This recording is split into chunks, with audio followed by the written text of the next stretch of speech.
Не се плашете од зимата, зимата е убава, но следете ги препораките на сообраќајот. Моја лична препорака всушност задолжително да се користи зимската опрема, да се внимава.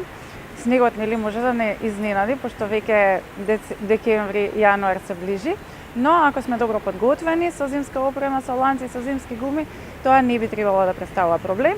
Исто така, за да ја зголемиме безбедноста во сообраќајот, до сите учесници во сообраќајот би препорачала максимално внимание, и тоа не само за нас и оние кои што се во автомобилот, но и за сите оние околу нас кои што истовремено ги користат патиштата. Да не забораваме дека и велосипедистите и пешаците се рамноправни учесници во сообраќајот и за нив треба да останат резервирани пешачките патеки, велосипедските патеки, тротоарите и пешачките премини.